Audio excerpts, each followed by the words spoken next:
மின்சார பேருந்து பணிமனையில் மின்சார வாகனங்களுக்கு சார்ஜ் ஏற்றும் நிலையத்தை பார்வையிட்டு வருகிறார் முதல்வர் விஜய். அது தொடர்பான நேரலையை தற்போது நாம் பார்த்து வருகிறோம். மின்சார பேருந்து பணிமனையில் மின்சார வாகனங்களுக்கு சார்ஜ் ஏற்றும் நிலையத்தை முதல்வர் விஜய் தற்போது பார்வையிட்டு வருகிறார். அந்த காட்சிகளை பார்த்து வருகிறோம்.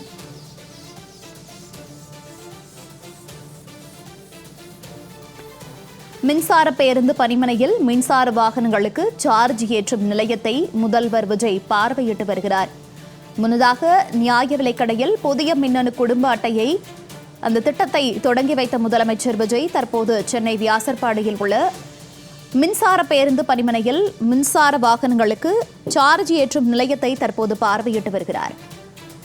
தொடர்ந்து விவரங்களோடு செய்தியாளர் ஜெயலானி இணைப்பில் இருக்கிறார். ஜெயலானி, தற்போது மின்சார பேருந்து பணிமனையில் மின்சார வாகனங்களுக்கு சார்ஜ் ஏற்றும் நிலையத்தை முதல்வர் விஜய் பார்வையிட்ட பிறகு தற்போது பேருந்திற்குள் அமர்ந்து துறை சார்ந்த அதிகாரிகளுடன் பேசிக் கொண்டிருக்கக்கூடிய அந்த காட்சிகளை பார்த்து வருகிறோம். தொடர்ந்து சார்ஜ் ஏற்றுவதற்கு போதுமான வசதிகள் அங்கு ஏற்படுத்தப்பட்டிருக்கா? அது தொடர்பான விவரங்கள் ஏதேனும் இருக்கா? நிச்சயமாக. அதாவது புதிதாக மின்சார பேருந்துடைய சேவை என்பது கடந்த ஓராண்டாகத்தான் தமிழகத்துல தொடங்கி இருக்கிறது. தமிழகத்துல தற்போது 500க்கும் மேற்பட்ட மின்சார பேருந்துகள் என்பது இயக்கப்பட்டுள்ளது. அதில் பெரும்பாலான பேருந்துகள் சென்னையை மையப்படுத்தியே இயக்கப்பட்டு வருகிறது. எனவே சென்னையில் இயக்கக்கூடிய அந்த மின்சார பேருந்துகளுக்கு இந்த சார்ஜிங் வசதியை மேம்படுத்தி தருவதற்கான தற்போது மேம்படுத்தப்பட்ட அந்த சார்ஜிங் ஸ்டேஷன் என்பது சென்னை பெரம்பூர் சட்டமன்ற தொகுதிக்குட்பட்ட பகுதியில உருவாக்க ஏற்பாடு செய்யப்பட்டிருக்கிறது. அதனை தற்போது முதலமைச்சர் ஜோசப் விஜய் அவர்கள் பார்வையிட்டார்கள். குறிப்பாக அவர் முன்பாகவே பேருந்திற்கு சார்ஜ் ஏற்றக்கூடிய அதனை ஏற்றினார்கள். அந்த சார்ஜ் ஸ்டேஷனை பேருந்திற்கும் அந்த சார்ஜிங் ஸ்டேஷன் மூலமாக இணைப்பை ஏற்படுத்தி அந்த சார்ஜ் ஏற்றப்பட்டு வருகிறது. அதனை நின்று பார்வையிட்டால் அதன் தொடர்ச்சியாக மின்சார பேருந்துகளுடைய பயன்பாடு எப்படி இருக்கிறது, மின்சார பேருந்து பொதுமக்களுக்கு பயனளிக்கக்கூடிய வகையில் இருக்கிறதா, அந்த சீட்டிங் கெப்பாசிட்டி என்பது எப்படி இருக்கிறது, அந்த பேருந்தில் பயணிக்கக்கூடிய மக்களுக்கு அனைத்தும் சரியாக இருக்கிறதா என்பது தொடர்பாக பேருந்தில் நேரடியாக ஏறி அந்த இருக்கைகளில் அமர்ந்து பார்த்து அங்க இருக்கக்கூடிய அமைச்சர் மற்றும் துறை சார்ந்த அதிகாரிகளுடன் கள நிலவரம் என்னவாக இருக்கிறது, எத்தனை பேருந்துகள் இங்கு இயக்கிறது என்பது தொடர்பான தகவல்களை கேட்டறிந்து வருகிறார். அந்த காட்சிகளை நம்மால் நேரடியாகவே பார்க்க முடிகிறது. குறிப்பாக இன்றைய தினம் பெரம்பூர் சட்டமன்ற தொகுதிக்கு பிற்பகல் வாக்கில் புறப்பட்ட முதலமைச்சர் ஜோசப் விஜய் அவர்கள் கிட்டத்தட்ட 1 மணி நேரத்திற்கும் மேலாக பெரம்பூர் சட்டமன்ற தொகுதிக்குட்பட்ட பகுதியிலேயே பல்வேறு திட்டப்பணிகளை ஒன்றின் பின் ஒன்றாக தற்போது பார்வையிட்டு வருகிறார், செயல்படுத்தி வருகிறார். அந்த காட்சிகளை நம்மால் பார்க்க முடிகிறது. முதலாவதாக எம்எல்ஏ அலுவலகத்தை திறந்து வைத்தார். அதற்கு பிறகாக நியாய விலைக்கடையை திறந்து வைத்து புதிதாக குடும்ப அடையாள அட்டையை வழங்கினார். அதன் தொடர்ச்சியாக தற்போது மின்னணு பேருந்துகள், அந்த மின்சார பேருந்துகள், குறிப்பாக மின்சார பேருந்துகளுக்கான அந்த சார்ஜிங் ஸ்டேஷனை திறந்து வைத்து அதனை பார்வையிட்டு வருகிறார். மின்சார பேருந்துகளுடைய செயல்பாடுகள் எப்படி இருக்கிறது, பேருந்துடைய நிலை எப்படி இருக்கிறது என்பது தொடர்பாக அனைத்தையும் பார்வையிட்டார். அதற்கு பிறகாக தற்போது பணிமனையில் பணியாற்றக்கூடிய அந்த போக்குவரத்து கழகத்தைச் சேர்ந்த பெண் ஊழியர்களோடு இணைந்து நின்று தற்போது புகைப்படம் எடுத்து வருகிறார். அந்த ஊழியர்கள் பெரும் மகிழ்ச்சியோடு முதலமைச்சர் ஜோசப் விஜய் அவர்களை சந்தித்து கை குலுத்தி அவர்களிடம் வாழ்த்து பெற்றதற்கு பிறகாக தற்போது அவருடன் இணைந்து நின்று புகைப்படங்களை எடுத்து வருகிறார். குறிப்பாக இன்றைய தினம் இந்த 3 திட்டப்பணிகள்ல அவர் பங்கேற்றாலும் கூட அனைத்து இடங்களிலையும் பொதுமக்களுடனும் அதிகாரிகளுடனும் இன்முகத்தோடு அவர் பழகக்கூடிய அந்த நடைமுறை என்பது பொதுமக்களிடையே வரவேற்பை பெற்றிருக்கிறது. ஏனென்றால் எம்எல்ஏ அலுவலகத்தை திறந்து வைத்ததற்கு பிறகாக வாகனத்தில் பயணம் மேற்கொள்ளாமல் அங்கிருந்து நடந்தே சென்றார். நடந்து செல்லும் வழியில் பெரம்பூர் சட்டமன்ற தொகுதியில தனக்கு வாக்களித்த அனைத்து மக்களுக்கும் நன்றி தெரிவித்தார். அவர்கள் கொடுத்த பூங்கொத்துக்களை பெற்றுக்கொண்டார். அவர்களுடன் நின்று புகைப்படங்கள் எடுத்துக்கொண்டார். அந்த காட்சிகளை எல்லாம் பார்க்க முடிந்தது. அதற்கு பிறகாக நியாய விலை கடையில் நடந்த நிகழ்வில் நியாய விலை கடையில் 50க்கும் மேற்பட்டோருக்கு அந்த குடும்ப அடையாள அட்டை வழங்கக்கூடிய அந்த நிகழ்வு திட்டமிடப்பட்டிருந்தது. ஆனால் நீண்ட நேரம் முதலமைச்சரை காக்க வைக்க கூடாது என்பதற்காக அதிகாரிகள் 10 நபருக்கு நேரடியாக முதலமைச்சர் ஜோசப் விஜய் அந்த அடையாள அட்டை, குடும்ப அடையாள அட்டையை வழங்க வேண்டும். அதற்கு பிறகாக இருப்பவர்களுக்கு அதிகாரிகள் நேரடியாக வழங்கிவிடலாம் என்பதாக திட்டம் வைத்திருந்தார்கள். ஆனால் முதலமைச்சர் அவர்கள் தானே நேரடியாக அனைவருக்குமே வழங்கினேன் என்பதாக காத்திருந்து அனைவருக்குமே அவர்கள் வழங்கக்கூடிய அந்த அடையாள அட்டை அவர்களுடையதான என்பதை அவரே நேரடியாக சோதனை செய்ததற்கு பிறகாக அவர்களுக்கு வழங்கினார். அந்த காட்சிகளை நம்மால் பார்க்க முடியுது.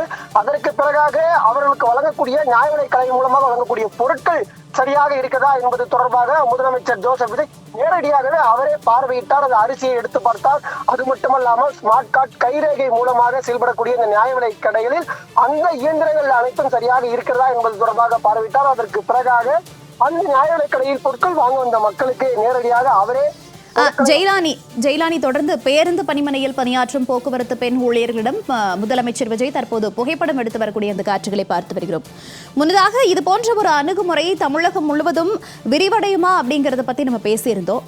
இப்போ சென்னை மாநகராட்சியில திமுகவினுடைய ஆதிக்கத்திற்கு இந்த ஒரு பயணம் சவாலாக அமையுமா? முக்கியமா பார்த்தோம் அப்படின்னா திமுக, அதிமுக உள்ளிட்ட கட்சிகள் இது போன்ற ஒரு அரசியல் நகர்வை எவ்வாறு எதிர்கொள்வார்கள்? நிச்சயமாக, அதாவது நடைபெற்று முடிந்த சட்டமன்ற தேர்தலே தற்போது நீங்கள் கேட்ட கேள்விக்கு ஒரு உதாரணமாக இருந்தது. ஏனென்றால் கடந்த 50 ஆண்டு கால தமிழக அரசியலுடைய வரலாறு என்பது திராவிட இயக்கங்கள் கையில் தான் இருந்தது. திமுக, அதிமுக உள்ளிட்ட இருபெரும் கட்சிகள் தான் மாறி மாறி தமிழகத்துல ஆட்சி பொறுப்பேற்றிருந்தார்கள். ஆனால் கட்சி தொடங்கி 2 வருடங்கள் பெரிதாக பிரச்சாரம் எதுவும் செய்யவில்லை. 2 மாநாடுகள் மட்டுமே தமிழகம் முழுவதும் நடத்தப்பட்ட மாநாடாக பார்க்கப்பட்டது. ஒரு சில இடங்களில் மட்டுமே பிரச்சாரம். இப்படியான சூழ்நிலையில தமிழகத்தின் தற்போது முதலமைச்சராக பொறுப்பேற்றிருக்கக்கூடிய தமிழக முதலமைச்சர் ஜோசப் விஜய் தேர்தலுக்கு முன்பாக எந்த ஒரு தாக்கத்தையும் ஏற்படுத்த மாட்டார் என்பதாகவே மாற்று முகாம்களில் குறிப்பாக திமுக, அதிமுக உள்ளிட்ட கட்சிகளுடைய எண்ணமாக இருந்தது.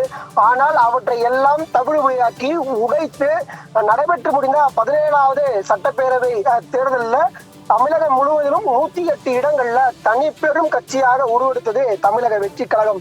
இந்த நிலையில தனது கட்சியை மேலும் வலுப்படுத்தக்கூடிய பணிகள்ல தமிழக வெற்றி கழகத்துடைய அந்த கட்சி பணிகள் என்பது ஒரு புறத்துல தீவிரமாக நடைபெற்று வருகிறது. ஒவ்வொரு வாரம் சனிக்கிழமைகளையும் மாற்று முகாம்களில் இருந்த ஏராளமான தொண்டர்கள், முக்கிய நிர்வாகிகள் தமிழக வெற்றி கழகத்துல இணைந்து வருகிறார்கள். அதையும் நம்மால் பார்க்க வேண்டும். இந்த நிலையில தான் தற்போது அடுத்த கட்டமாக தமிழக மக்களுக்கு சிறப்பான திட்டங்களை நாம் செயல்படுத்தினால் இந்த மக்கள் தொடர்ச்சியாக தங்களுக்கு ஆதரவு அளிப்பார்கள் என்பதே தமிழக வெற்றி கழகத்துடைய நிலைப்பாடாக இருக்கிறது. அந்த அடிப்படையாக கொண்டுதான் தமிழக வெற்றி கழகத்துடைய அரசு தொடர்ச்சியாக மக்களுக்காக செயல்பட்டு வருவதாக ஒவ்வொரு மேடைகளிலும் தெரிவிக்கிறார்கள். மக்கள் எளிமையாக இந்த அரசை அணுக வேண்டும் என்பதற்காக இந்த தற்போது இருக்கக்கூடிய அந்த தொழில்நுட்பங்களை பயன்படுத்த வேண்டும் என்பதற்காகத்தான் அனைத்திலுமே ஆன்லைன் முறை என்பதனை நடைமுறைப்படுத்துகிறார்கள். சற்று நேரத்திற்கு முன்பாக இந்த நிகழ்விலும் கூட பெரம்பூர் மக்களுக்கு என தனியாக பிரத்யேக செயலியை அறிமுகப்படுத்தினார்.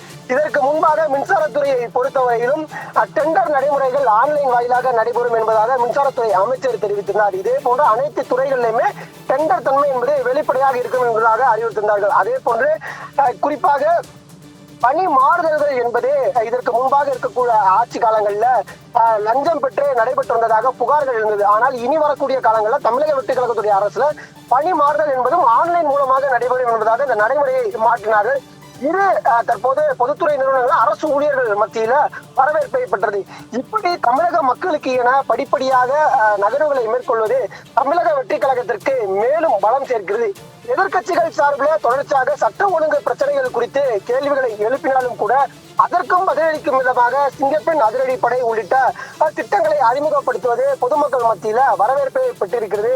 அரசியல் ரீதியாக பார்க்கும் போது தமிழக வெற்றி கழகத்துடைய அரசு சிறப்பாக செயல்பட்டு வருவதாக தமிழக வெற்றி கழகம் சார்பில் எண்ணுகிறார்கள். எதிர்கட்சி சார்பில் தொடர்ச்சியாக தமிழக வெற்றி கழகத்துடைய அரசு மீது தொடர்ச்சியாக விமர்சனங்கள் வைத்திருக்கிறார்கள். முக்கியமான விமர்சனமாக குதிரை பேரத்தில் ஈடுபடுகிறார் என்பதாக விமர்சனம் வைத்திருக்கிறார்கள். ஆனால் பொதுமக்கள் மத்தியில முதலமைச்சர் ஜோசப் விஜயுடைய அந்த எளிமையான அணுகுமுறைகள், அதே போன்று அமைச்சர்களுடைய அந்த ஆய்வுகள் ஆகியவை வரவேற்பை பெறுவதாக அங்கு இது போன்ற நிகழ்வுகள் நடைபெறக்கூடிய இடங்களில் இருக்கக்கூடிய பொதுமக்கள் தெரிவிக்கக்கூடிய கருத்தாக இருந்து வருகிறது. வரக்கூடிய உள்ளாட்சி தேர்தலுக்கு பிறகாகத்தான் தமிழக வெற்றி கழகம் இந்த தேர்தல் மட்டுமல்லாது இனி வரக்கூடிய தேர்தல்களிலும் தமிழக வெற்றி கழகம் எப்படி செயல்படும், அதனுடைய செயல்பாடுகள் எப்படி இருக்கிறது என்பது தொடர்பாக நம்மால் விரிவாக புரிந்து கொள்ள முடியும். இன்று நடைபெறக்கூடிய நிகழ்வு அனைத்துமே அரசு சார்ந்த நிகழ்வு என்பதால் கட்சி சார்ந்த எந்த ஒரு பேச்சையும் முதலமைச்சர் ஜோசப் விஜய் அவர்கள் தெரிவிக்கவில்லை. ஆனால் அரசு சார்ந்த திட்டங்களிலும் கூட அவர் நடந்து கொண்ட விதம் என்பது பொதுமக்கள் மத்தியில வரவேற்பையே பெற்றிருக்கிறது. மோனிகா, ஜெயலானி, அரசு சார்ந்த ஒரு திட்டங்களாக இருந்தாலும் இது கட்சி நிர்வாகிகளோட செயல்பாடுகளையும் சரி, அந்த இருக்கக்கூடிய அமைப்புகளை ஆய்வு செய்யக்கூடிய அந்த விதமும் சரி, இது நேரடியாக மதிப்பீடு செய்யற மாதிரியான ஒரு புதிய அரசியல் கலாச்சாரத்தை இது பிரதிபலிக்குதா? நிச்சயமாக முக்கியமான கேள்விதான் இது. குறிப்பாக இந்த தமிழக வெற்றி கழகத்துடைய அரசு பொறுப்பேற்றதற்கு பிறகாக பெரும்பாலான இடங்கள்ல தமிழக வெற்றி கழகத்துடைய நிர்வாகிகள் நேரடியாக சென்று ஆய்வுகளை மேற்கொண்டார்கள். அது தொடர்பான பல்வேறு விமர்சனங்கள் எழுந்தது. அதற்கு பிறகாக நேரடியாக தலைமை கழகத்தில் இருந்தும் தமிழக வெற்றி கழகத்துடைய அந்த தலைமை கழகத்தில் இருந்தும் அமைச்சர்களிடத்திலிருந்தும் அறிவுறுத்தல்கள் என்பது கொடுக்கப்பட்டது. அதற்கு பிறகாக படிப்படியாக அந்த நிகழ்வுகள் என்பது குறைந்தது. அதே நேரத்துல தேர்தலுக்கு முன்பாக தமிழக வெற்றி கழகத்துடைய நடைமுறைகளை பார்க்கும்போது விஜய் மட்டுமே, குறிப்பாக தமிழகத்தின் முதலமைச்சராக தற்போது பொறுப்பேற்றிருக்கக்கூடிய முதலமைச்சர் விஜய் மட்டுமே தேர்தலுக்கு முன்பாக முன்னிறுத்துவார்கள். அவருடைய முகம் மட்டுமே காண்பிக்கப்படும். ஆனால் தேர்தலுக்கு பின்பாக ஆட்சி பொறுப்பை ஏற்றதற்கு பிறகாக எந்தெந்த மாவட்டத்திற்கு செல்கிறார்களோ அந்த மாவட்ட நிர்வாகிகளை முன்னிலைப்படுத்துவது என்பது தமிழக வெற்றி கழகத்துல தொடர்ச்சியாக நடைபெற்று வருகிறது. குறிப்பாக இன்று பெரம்பூர் சட்டமன்ற தொகுதி நிகழ்விலும் கூட பெரம்பூர் சட்டமன்ற தொகுதிக்குட்பட்ட தமிழக வெற்றி கழகத்துடைய மாவட்ட செயலாளர் ஜெயலானி தொடர்ந்து இணைப்பிலேயே இருங்க.